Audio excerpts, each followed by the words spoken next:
මේ ප්‍රෝබ් එකෙන් වෙන්නේ මේකෙන් අල්ට්‍රාසවුන්ඩ් එකක් ස්කින් එක ඇතුළට යවනවා. එතකොට කට්ටිය අහනවා ඒ අල්ට්‍රාසවුන්ඩ් එක හොඳද මේක අපිට ස්කින් එකට ප්‍රශ්නයක් නැද්ද කියලා. අල්ට්‍රාසවුන්ඩ් වලක් තියෙනවා හොඳ කිරණ සහ නරක කිරණ.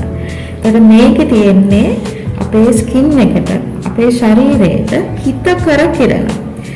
හැබැයි මේකේ කිරණත් එක්ක අපි කවදාවත් අනිත් ෆේෂල් වල වගේ බෙල්ලට අපි මේක අල්ලන්නේ නැහැ. මොකද මේකේ කිරණ කොච්චරද වේගයෙන් යනවා කියලා කිව්වොත් අපේ මේ හරියට උගුරු දණ්ඩ හරියට ඇල්ලුවොත් සමහර ක්ලයන්ට්ස්ලාට කැස්ස නවත්ත ගන්න බැරුව යනවා. මොකද ඒකෙන් එච්චර ලොකු උත්තේජනයක් ස්කින් එකට වෙන නිසා.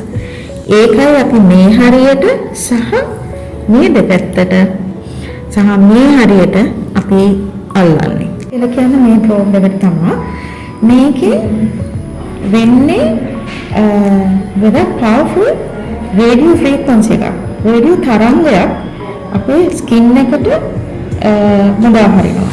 ඒකෙන් වෙන්නේ අපේ ස්කින් එකේ තියෙන මසල්ස් ඔක්කොම ටයිට් වෙනවා. මේකෙන් වෙන්නේ මසල්ස් ටයිට් වෙන එක, ඉස්සෙන එක.